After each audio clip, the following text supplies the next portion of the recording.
tu nourris le monde. Ouais, c'est Bordel, c'est noble quand même. On produit une alimentation de qualité. Les gens, le sourire qu'ils ont quand ils achètent un bout de comté et leur volaille de Bresse pour Noël, c'est magnifique. Les jeunes générations ne veulent pas vivre ce que nous, on a vécu avant, en fait. Pas en pleine crise végane.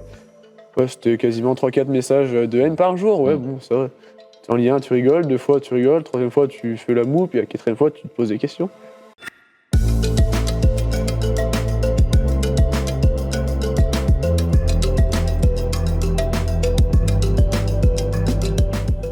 Bienvenue sur notre nouveau format de notre chaîne YouTube. L'objectif aujourd'hui, c'est de donner la parole à des créateurs de contenu. Alors, j'utilise très peu ce terme, pour moi ce sont des influenceurs, mais ils n'aiment pas qu'on utilise ce mot, donc on va éviter de les appeler comme ça.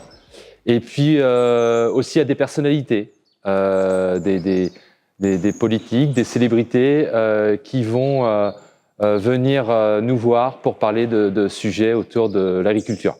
Donc aujourd'hui, on est avec Alexandre Morel. Bienvenue Alexandre. Pour toi, il fait froid, c'est quelle température? Parce que moi, j'ai froid là en fait. Il fait normal. C'est normal pour toi? C'est ça, j'ai un peu de la montagne, donc pour nous, c'est la base. Ok. Donc je crois qu'il fait 10 degrés, donc on est dans une exploitation apicole chez Antoine. Hein, c'est un apiculteur qui est engagé avec nous sur le label Agriéthique. Alors j'ai une première question. Pourquoi tu fais... Alors, tu préfères influenceur ou créateur de contenu finalement? Pas créateur de contenu, mais les deux me vont. D'accord. Avec les vidéos que je fais, j'ai un peu ces deux casquettes quand même. D'accord. Et finalement, pourquoi tu fais ça? Pourquoi tu parles de ton métier? Parce que y a personne qui le faisait déjà avant. Quand je me suis lancé, personne défendait notre métier comme beaucoup nous sommes maintenant à le faire. Ouais. Et ça a commencé du coup après le Trophée national des lycées agricoles où j'ai dû faire des vidéos sur Instagram pour expliquer mon métier. Et après le trophée, je me suis dit c'est quelque chose qui me plaisait, que je faisais bien. Donc j'ai continué. C'était en quelle année, Alexandre? C'était pile pour le Covid 2020-2021. D'accord, ok. Et toi, si tu peux nous dire ce que tu fais, dans quelle région tu travailles? Et du coup, je viens du nord de l'Ain, à la frontière du Jura. Je suis installé depuis le 1er juillet 2024 avec mon père sur la ferme familiale. On fait du lait au Péconté et un peu de céréales à côté, donc pour nourrir nos vaches, en autoconsommation, engagé dans une AOP. D'accord. Et tu as combien de vaches sur l'exploitation alors? Aujourd'hui, on en traite 70. 70 vaches? Ouais, et on élève toute la suite, nous-mêmes aussi. Ok. Ça fait 140 animaux présents à l'année. D'accord, très bien. Alors, on va rentrer un petit peu dans le vif du sujet. C'est quoi on va dire, tes sujets favoris sur tes créations de contenu, si on reprend le terme? Ce que je préfère le plus, c'est quand même tout ce qui porte un peu à débat. Un peu les sujets piquants où il faut un peu provoquer l'attaque. D'accord. J'aime bien quand même défendre le monde agricole et expliquer que y a des gens pour détraquer notre métier, pour le dévaloriser, mais en vérité, nous, ce qu'on fait en France, c'est quand même incroyable. On a la chance d'avoir une agriculture des plus saines au monde et on fait quand même quelque chose de super beau. Donc ça, c'est vraiment quelque chose qui me tient à cœur. Mettre en valeur ce qu'on fait. Ok. Alors justement, on en parlait en off un petit peu tout à l'heure. Moi, je parle souvent du repas du dimanche midi avec la famille, avec les amis. Ils sont souvent plus ou moins loin du milieu agricole, mais on a toujours le sentiment qu'ils ont un avis. Qu'est-ce que tu en penses de ça, en fait? C'est très fâchant parce que, évidemment, comme dit, il y a des gens qui ont des avis sur mon métier alors qu'ils n'en ont pas la moindre formation ni connaissance. Enfin, ils n'ont aucune légitimité d'avoir un regard comme ils ont sur notre profession. Donc c'est celui qui me fâche et ça porte à débat, mais le débat, c'est ce qui fait avancer aussi. Donc, et je prends vraiment un plaisir à réexpliquer en fait ce qu'on fait et à remettre entre guillemets dans le bon avis ces personnes-là. Justement, alors comment, pour rester un petit peu sur ce sujet-là, comment on l'explique ça finalement que on donnera jamais un avis sur un médecin, un dentiste, mais par contre on a tous un avis sur le métier d'agriculteur, sur ce qu'il doit faire, ce qu'il ne doit pas faire. Pourquoi on a cette attitude-là vis-à-vis des agriculteurs? Alors, j'ai pas la science infuse, mais pour moi, ça vient surtout des réseaux sociaux et de ce qu'on voit malheureusement un peu partout. On a des articles qui viennent dénigrer l'agriculture française, on a des reportages et tout, et les gens, je pense qu'à force d'entendre ça, ils se disent « Ah ouais, en fait, ils font ça, c'est pas bien ». Et à mon avis, c'est le revers de la médaille de tous ces médias et réseaux sociaux. D'où l'intérêt pour des gens comme moi d'aller expliquer mon métier à ce grand public. Donc en fait, il y a un rapport de force. D'un côté, il y a les détracteurs, si j'ai bien compris. On va dire ça, qui alimente nos repas du dimanche midi, on va dire. Et d'un côté, des agriculteurs comme toi qui vont essayer de défendre leur métier, quoi. Exact, oui. D'accord. Et ça te prend beaucoup de temps, justement, d'être sur les réseaux? Parce que moi, j'avoue, j'essaye Moi, je suis un novice des réseaux sociaux. Je fais des posts une fois tous les 2 mois sur LinkedIn. Mais clairement, toi, tu es très présent. Moi, j'ai regardé tes vidéos. T'en fais souvent. Je veux dire, ça te prend beaucoup de temps. C'est un temps partiel à côté de mon boulot qui est déjà très prenant. D'accord. Alors, il y a la partie création de contenu, on va dire que c'est 1 heure par vidéo, grosso modo. Ouais. Et il y a la partie gérer le compte, répondre aux commentaires, répondre aux propositions de partenariat, et puis surtout à côté, tout ce qui est comme là, venir à une interview. D'accord. Aller sur les événements agricoles, j'étais présent au SPACE, je vais être présent quasiment 5 jours au salon d'agriculture. Le sommet de l'élevage, je fais la semaine complète. Ça demande aussi énormément de temps. Mais c'est aussi le moment où je rencontre le réseau, mais ceux qui me suivent. Et tu gagnes de l'argent à créer du contenu? Je pose la question parce que tout le monde va se poser la question. Va se dire, mais finalement, Alexandre, c'est quoi? C'est un métier en plus d'agriculteur? C'est parce qu'il ne gagne pas assez en tant qu'agriculteur? Tu vois, je reviens sur les débats du dimanche midi. Ah oui, vois. ça, j'y ai souvent droit. Alors, malgré que l'argent soit tabou en France, moi, j'ai aucun problème avec ça. Évidemment, TikTok me permet d'avoir une rémunération entre parenthèses. Hein. C'est pas de ça que je vais vivre et c'est pas ça qui va me payer ma voiture. Mais oui, je gagne un peu d'argent. Je me suis engagé moralement, du moins pour ma personne, à tout réinvestir ce que je gagne sur TikTok uniquement, soit pour mes abonnés, soit pour améliorer mon contenu, pour performer. D'accord. C'est-à-dire que je vais acheter un nouveau téléphone, comme j'ai pu le faire là à Noël, pour avoir des meilleures qualités d'image, un micro-cravate pour un meilleur son. Ça a été un drone aussi qui m'a coûté assez cher pour pouvoir faire de plus belles images encore. Et sinon, sur les événements comme Salon d'agriculture, Sommet de l'élevage, SPACE, et ça va être payer des tournées de bière à tous mes abonnés. Là, ma mère est en formation en Normandie. Et dans sa classe, il y a un élève qui est vrai fan de moi, mais un truc de fou. Du coup, je vais lui offrir un tracteur dédicacé. C'est là-dedans que je veux réinvestir l'argent de TikTok, en gros. Ok. Très bien. T'animes ta communauté. Voilà, j'essaie de garder un lien. Et puis, c'est quand même grâce à eux que je suis là aujourd'hui. Donc, je me dis, je leur dois ça. Et puis, je trouve que d'un point de vue moral, c'est ce qui me semble le plus important. Ok, très bien. Alors maintenant, on va revenir au métier d'agriculteur, parce que là, on parle beaucoup de créateur de contenu. J'ai vraiment du mal avec ce mot.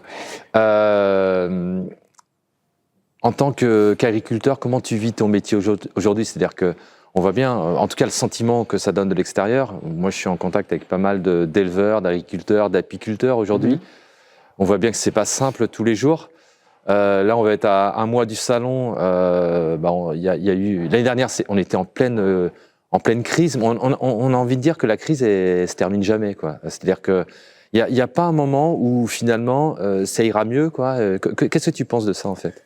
Évidemment, la crise, ça fait déjà un moment qu'elle dure. Hein. Quand j'en discute avec mon père, déjà à mon âge, quand il était à LGA, il manifestait pour les mêmes raisons qu'on manifeste encore aujourd'hui. Du coup, je pense que comme tu es dans la belle critique, tu connais les problématiques de rémunération qu'on rencontre sur nos professions. Tu sais comme moi que la loi Egalim, on en est à la 4e, si je ne me trompe pas, n'est toujours pas appliquée, ce qui est une vraie problématique. En vérité, nous, ce qu'on demande, et ce qui fait que la crise agricole va peut-être s'arrêter un jour, c'est quand on prendra en compte nos coûts de production dans la rémunération de nos produits. C'est tout ce qu'on demande. On veut juste vivre de notre métier. Aujourd'hui, il faut savoir que c'est un métier passion. Je t'apprends rien, je fais quasiment 80 heures semaine au minimum. Encore hier, à 22h, j'étais dans le bâtiment. Ce matin, je suis parti à 3h du matin. Tu vois, c'est des sacrifices. C'est dur d'avoir une copine à côté. T'as pas trop de vie sociale. Mais bon, ça encore, on y aime, on l'a choisi. Mais c'est vrai qu'aujourd'hui, ce qu'on demande, c'est juste à pouvoir vivre de notre métier, tirer un salaire décent qui nous permette d'avoir une vie de famille, une vie à côté. Et le jour où nos coûts de production seront pris en compte, le jour où, je sais pas comment ça peut s'appliquer, mais déjà que les lois Egalim soient faites, appliquées, je pense que ça ira mieux. C'est ce qui permettra que ça aille mieux. Après, encore une fois, on a aussi un ras-le-bol des normes. J'aimerais bien en parler aussi, parce que j'en parle souvent sur mes vidéos. Moi, il n'y a pas de souci à ce qu'on me dise, Alexandre, il faut produire comme ça. Si on me dit qu'il faut produire de manière éco-responsable, mettre des haies, machin, il y a 0 problème. Mais derrière, ça va impacter du coup mes coûts de production, ça me coûtera plus cher. Dans ce cas-là, payer mes produits plus cher. Complètement. Moi, si on me dit demain, pour la transition écologique, il faut que tu diminues de moitié ton troupeau laitier pour l'impact carbone, que tu replantes des haies, que tu mettes des jachères, et puis que tu mettes des panneaux photovoltaïques, allez, soyons fous. Mais quand on me dit par contre ton prix du lait, il va doubler, admettons, ou même prendre 50%, mais il n'y a pas de problème. C'est le jour où ça sera pris en compte dans notre rémunération, je pense qu'on arrêtera de sortir dehors. Alors, là, tu es parti, là, c'est très bien, c'est le sujet qui nous passionne, nous, chez Agriéthique. Alors, justement, nous, ce qu'on a constaté, pourquoi on a monté cette démarche-là en 2013, c'est que, justement, les producteurs n'étaient pas rémunérés au juste prix. Mais par contre, ils étaient rémunérés, alors c'est très technique, si tu arrives à m'aider à le vulgariser, ça serait sympa. Ils sont payés sur des prix de marché. Alors, moi, je l'explique, mais parfois, c'est beaucoup trop technique. C'est-à-dire que si on prend le blé, parce que le blé, c'est on va dire, une référence au sens du marché, tu sais bien, c'est Chicago, Oui. la bourse de Chicago. Alors, quand je dis ça, déjà, on me regarde avec des grands yeux. La bourse de Paris, Euronext, qui va fixer le prix du blé. Et tu sais comment ça fonctionne. Quand c'est trop bas, l'agriculteur, il vit pas de son métier.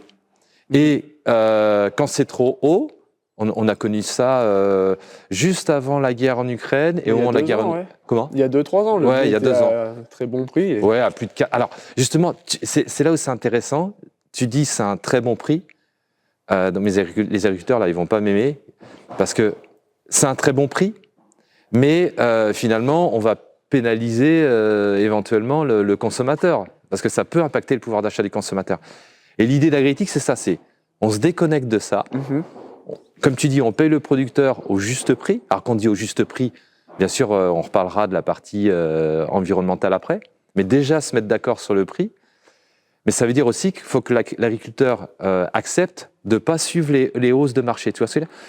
Alors là, quand je te parle comme ça, toi tu comprends, mais ceux qui vont regarder, ils ne vont pas comprendre. Comment on peut l'expliquer en fait ? C'est que d'un côté, il y a un marché, alors moi je l'appelle virtuel parfois, qui varie en fonction, tu sais, de plein de choses, de la guerre en Ukraine, des stocks mondiaux, du cours du pétrole, du cours du maïs, bref, c'est très compliqué.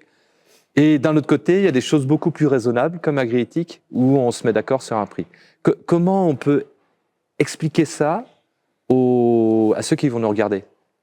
Je vais peut-être essayer de vulgariser au maximum. Ouais. En gros, comme j'y comprends, ça veut dire qu'on va contractualiser un prix fixe pour l'agriculture, enfin du moins un prix linéaire qui permettra aux consommateurs d'avoir une visibilité déjà à plus ou moins long terme sur le produit et qui évite à tout le monde d'avoir, comme par exemple le carburant, à un moment donné il était à 2 € le litre, il est redescendu à 1,60 € pour remonter encore, pour redescendre. Ça permet que tout le monde s'y retrouve déjà sur le long terme puisqu'on a une visibilité et que ça évite ces coups de yo-yo et puis des coups de panique avec les pénuries plus ou moins volontaires, je pense. Pour moi, ça s'expliquerait comme ça. D'accord. Et tout à l'heure, justement, tu m'expliquais là, le cas de ta filière. Ça rejoint l'histoire de prix. Et l'idée d'Agriéthique, c'est à la fois que l'agriculteur bénéficie d'un bon prix, mais aussi, comme je disais, de protéger le pouvoir d'achat du consommateur. Parce que le producteur ne va pas bénéficier de la hausse du marché. Tout à l'heure, tu parlais de la filière comté, où tu expliquais qu'au moment de l'inflation, je te laisse expliquer, vous n'avez pas voulu suivre totalement l'inflation pour protéger le consommateur. Et qu'est-ce qui s'est passé ? Alors vas-y, je te laisse continuer parce que je trouve que c'est un exemple intéressant. Alors du coup, pour remettre les choses dans le contexte, en AOP Comté, on a le CIGC, Comité interprofessionnel de gestion du comté, qui en gros regroupe autour d'une table tous les acteurs de la filière, aussi bien le producteur que le transformateur que l'affineur. Ce qui nous permet d'avoir une force, puisqu'on sait combien va coûter le litre de lait à l'agriculteur, combien il va lui coûter à transformer, combien il va coûter à affiner, à quel prix il sort pour qu'on gagne tous de l'argent sur la filière.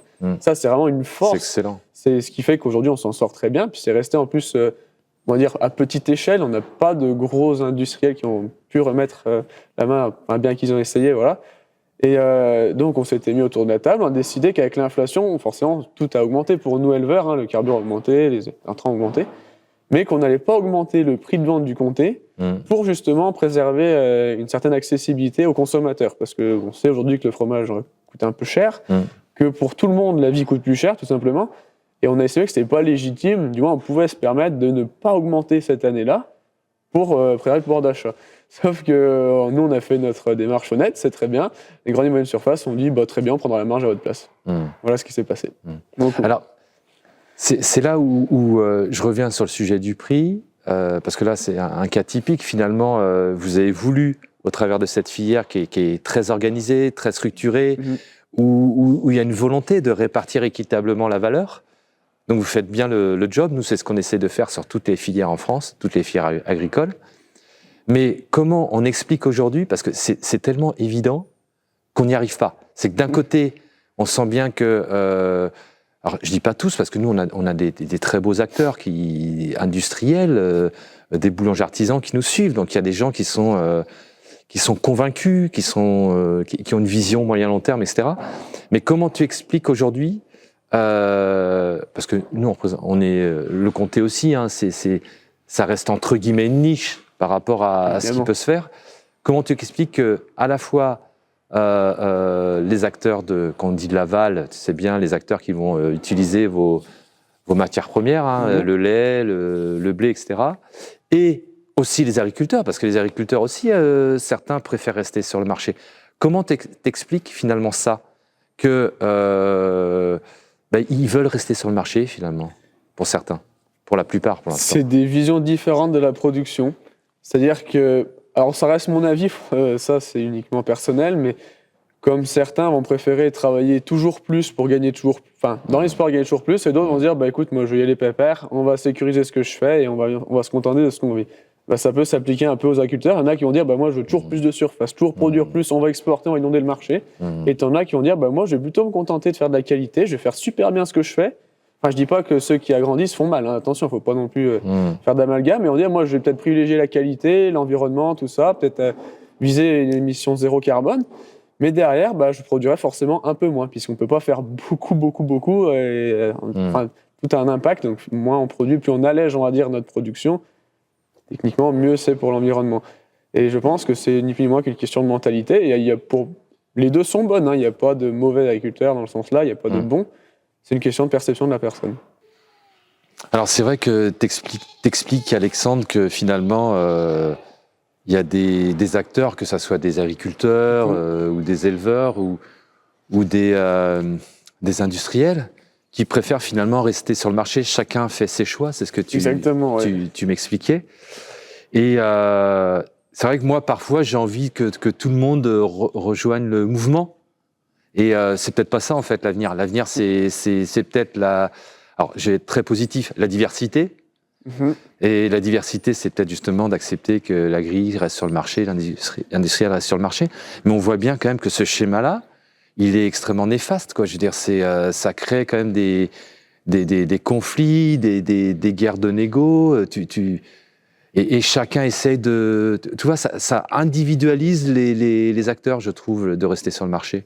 Effectivement, ça a un peu cet effet-là d'individualisation des personnes, mais après, encore une fois, on ne peut pas empêcher une personne de vouloir aller sur les marchés. Il faut savoir que c'est aussi quelque chose qui est ancré en nous, puisque ça a été les politiques agricoles menées par l'Europe quand même pendant ces 40 dernières années, peut-être même plus. Donc c'est peut-être aussi un héritage de ce qui s'est passé avant, mais il faut pour tout le monde. Ok, bon, j'adhère, pourquoi pas, voir comment ça va évoluer. Et alors justement, pour faire ce lien, moi, on pense toujours que le marché est compliqué, néfaste, ne permet pas aux agriculteurs de s'engager. Alors moi, j'appelle ça la transition, c'est très technique, mais sur des meilleures pratiques environnementales. Tu parlais de couverts mellifères ou de couverts... on est dans une exploitation apicole, donc c'est plus facile, mais d'agroforesterie ou d'engrais décarbonés, etc. Moi, la crainte, c'est que les agriculteurs qui restent sur le marché, finalement, c'est difficile de s'engager sur la durée. C'est difficile de s'engager sur des pratiques environnementales quand on reste sur le marché, non? Effectivement, le problème, c'est qu'aujourd'hui, par exemple, s'engager dans la transition écologique, c'est un investissement sur le très long terme. C'est pas rentable à court terme, hein. Donc aujourd'hui, avec un marché ultra volatile, tu peux pas te dire cette année ça se passe bien, je peux me permettre par exemple de replanter des haies, c'est un coût évidemment, et que l'année d'après ça se casse la gueule et que là on se retrouve dans le bouillon à pas pouvoir payer nos dettes. C'est aussi l'intérêt du coup des labels comme vous, parce que j'ai cru comprendre, proposer des contrats, donc ça peut offrir pour nous peut-être une sécurité, un filet anti-chute. Oui, tout à fait, c'est un peu le schéma. Alors, je vais rester sur le même sujet, mais aujourd'hui en France, on parle beaucoup les politiques de souveraineté alimentaire. Nous, l'objectif, c'est ça, hein, c'est de conserver un maximum d'agriculteurs, voire d'en installer de nouveaux, hein, justement pour permettre aux industriels, aux boulangers de s'approvisionner avec des matières premières françaises. Et la crainte, là, ce qu'on entend, c'est que finalement, ce qui est la vérité, c'est que le nombre d'agriculteurs diminue. Donc la question qui anime tout le monde en ce moment, c'est demain comment on va faire en France. C'est-à-dire, est-ce qu'on peut continuer comme ça? Est-ce que demain il n'y a pas un risque qu'il n'y ait plus d'agriculteurs? En fait, c'est est-ce qu'on peut se nourrir sans agriculteurs? Est-ce qu'il y a d'autres alternatives? C'est très provocateur ce que je suis en train de dire, mais est-ce qu'il y a d'autres alternatives? C'est une belle question. Déjà, oui, le nombre d'agriculteurs il baisse de manière irréfutable. Hein. Déjà, de une, parce que le métier est plus attrayant. D'où l'intérêt de le rendre attrayant avec des labels, encore une fois, Ouais. l'AOP ou d'autres productions qui sont plus valorisées, qui permettent d'avoir une vie à côté. Après, le métier a été longtemps dénigré aussi, donc ça fait du mal, malheureusement. J'y ai vécu quand j'étais à l'école. Ouais, tu vas pas faire ce métier, tu vas pas être un bouseux. Bon, bah voilà, ça fait du tri. Et après, futur, je sais pas comment ça va se passer. Peut-on se nourrir sans agriculteur? Je pense pas. Malgré que l'industrie et la chimie font de très belles choses, hein, on va pas se mentir. Faut savoir ce qu'on est prêt à manger. Je pense que là, la réponse elle est plutôt entre les mains du consommateur. Je sais pas si vous êtes d'accord avec moi, mais si demain ils nous disent bah ouais, nous on veut manger des trucs synthétiques, bah écoute, Okay. allons-y. Et puis voilà, je sais pas ce qu'on fera dans les champs, mais Ah, j'aime bien ce que tu as dit, savoir ce qu'on est prêt à manger finalement. Je pense que ça résume bien la situation, c'est-à-dire que, en effet, si on veut aller sur de la viande qui n'est pas de la viande d'ailleurs, pourquoi pas, sur des œufs qui n'en sont pas, parce que tout ça, c'est faire de la protéine aujourd'hui synthétique, aujourd'hui, c'est tout à fait faisable. oui. Donc, c'est peut-être une alternative que souhaite le consommateur. Moi, je ne pense pas. Hein. Je ne pense pas. Je sais pas. Moi, alors, on parle de fermes urbaines, etc. On parle de beaucoup aussi d'intelligence artificielle. D'ailleurs, sur les réseaux sociaux aussi. Hein, on utilise beaucoup l'intelligence artificielle. Et justement, est-ce que l'intelligence artificielle va pas finalement être une technologie qui va révolutionner le métier de l'agriculteur, voire le faire disparaître finalement? Non, là-dessus, je pense qu'il n'y a pas de souci, parce que je pense pas qu'un ordinateur soit capable d'avoir l'œil, par exemple, d'un éleveur sur ses vaches, qui puisse surveiller une ruche.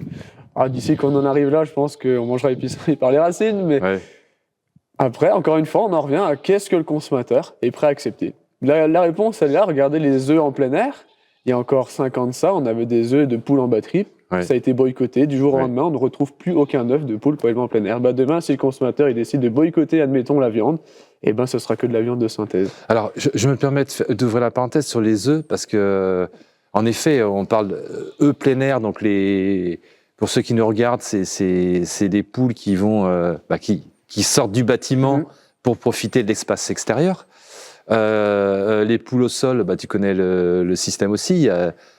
Alors, c'est entre le plein air et la cage. La cage, ils restent en bâtiment. Maintenant, on voit en France, il y a une pénurie d'œufs. C'est-à-dire qu'il manque des œufs.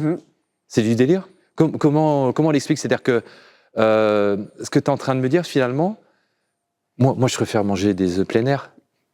Je préfère l'histoire, en tout cas.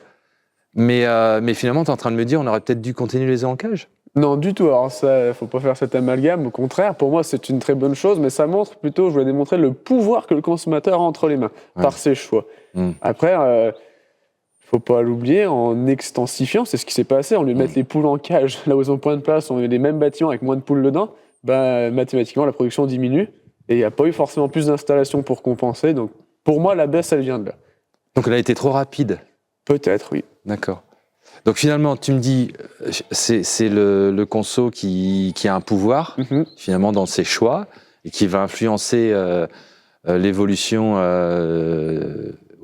des pratiques agricoles, si j'ai bien compris. Évidemment, prenons un exemple tout simple, si demain, plus personne veut manger du label éthique, agri-éthique, pardon. Ouais. Ça m'embêterait. Ça vous embêterait, mais qu'est-ce qui se passerait si aux ventes elle s'écroule? Vous allez, par la force des choses, devoir arrêter. Ouais. Et si demain, avec une super médiatisation comme on fait là, vos ventes explosent, et bien vous allez continuer de vous développer, pouvoir vous engager sur un rayon plus large. Ouais. Ça se passera pareil sur nos productions. Après, l'objectif, nous, c'est pas de développer de l'agri-éthique pour de l'agri-éthique. Nous, tu vois, tu l'expliquais tout à l'heure, tu disais, moi, si on me demande, si on me permet d'augmenter mon prix de lait en contrepartie d'une baisse du cheptel,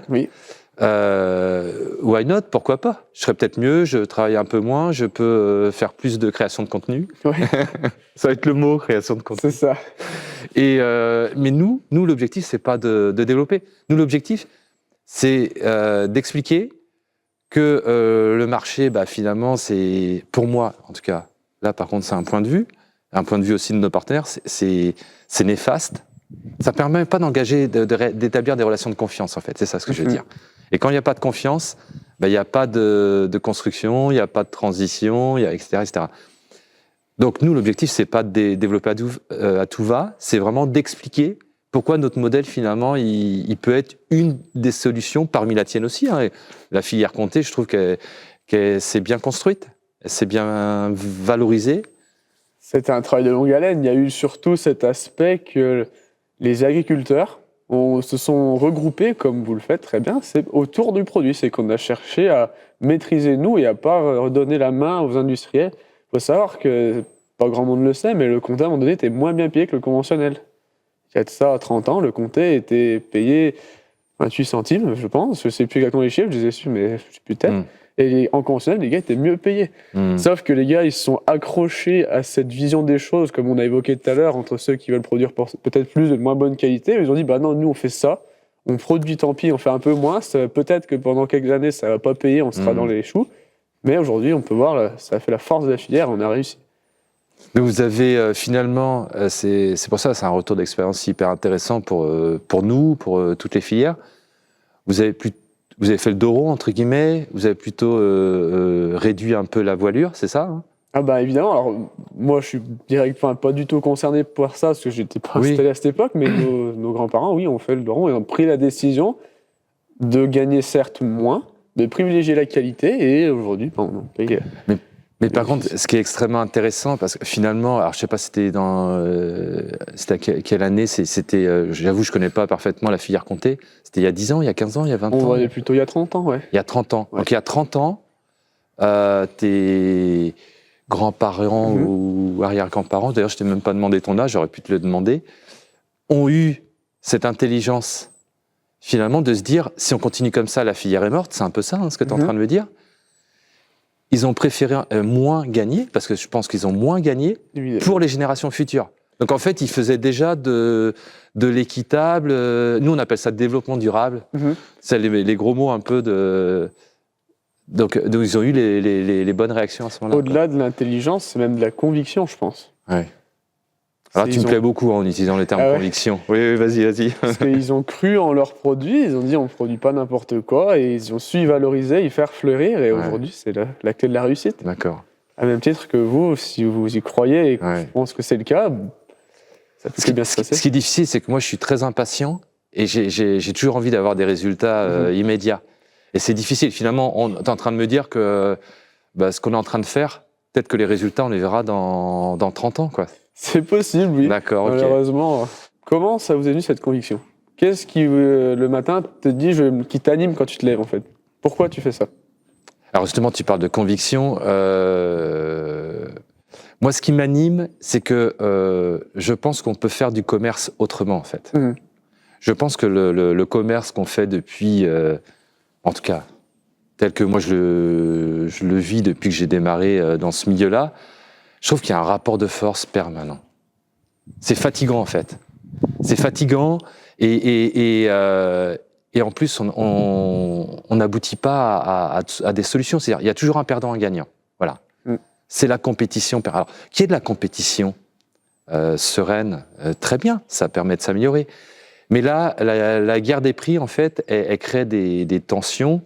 La preuve est, entre les agriculteurs, ils ont l'impression de se faire, je vais rester correct, avoir par la grande distribution. La grande distribution a l'impression de se faire avoir par les industriels et on n'en sort plus. Et c'est ça, moi, depuis plus de 20 ans, c'est comme ça. Et finalement, il y a des solutions toutes simples.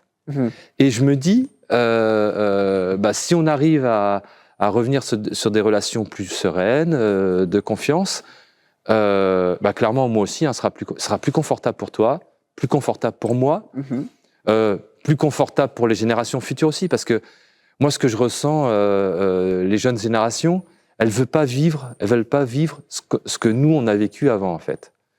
Elles veulent avoir une bonne répartition entre la vie professionnelle et la vie privée, et ils ont d'autres envies, quoi. Et ils ont peur aussi pour leur propre génération. Donc finalement, rétablir des relations de confiance, c'est ma conviction, entre les acteurs.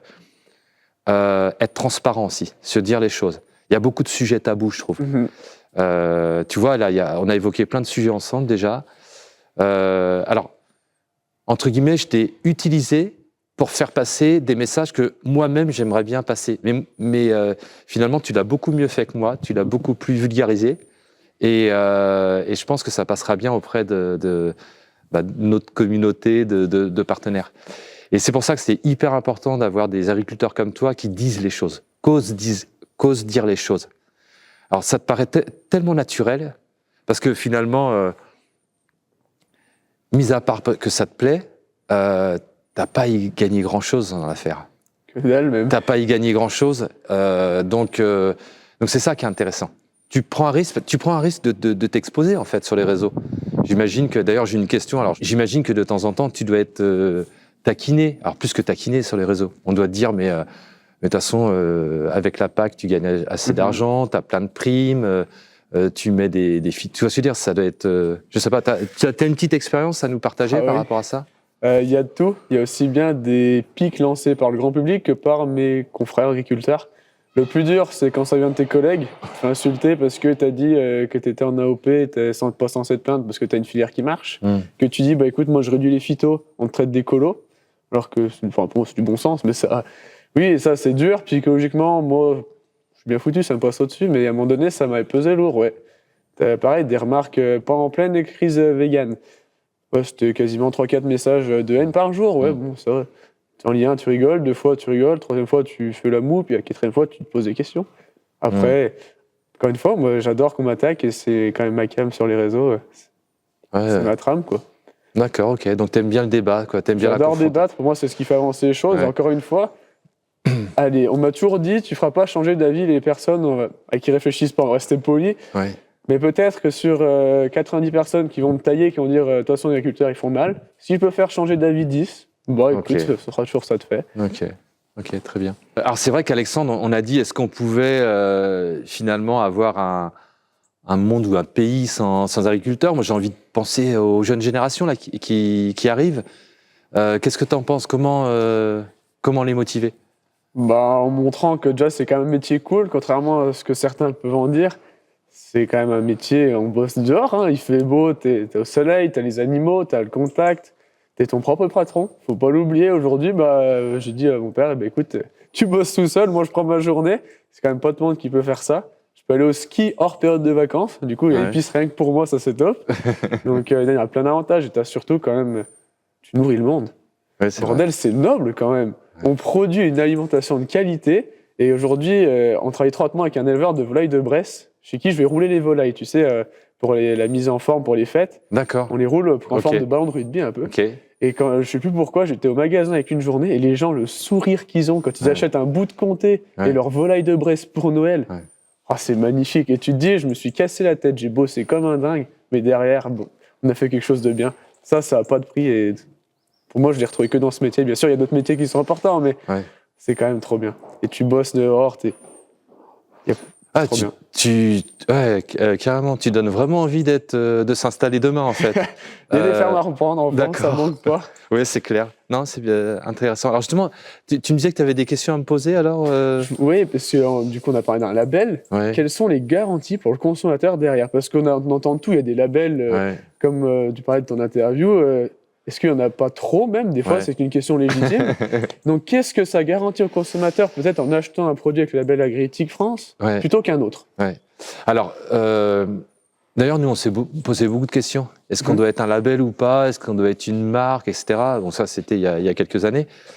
Et on a pris le parti pris du label parce que justement, le label, c'est une garantie. En fait, tu as la marque nationale. Hein. Nous, on travaille avec... alors, même si je commence à en citer une, il faut que je les cite toutes parce qu'ils vont être jaloux, mais en tout cas, on travaille avec des marques nationales.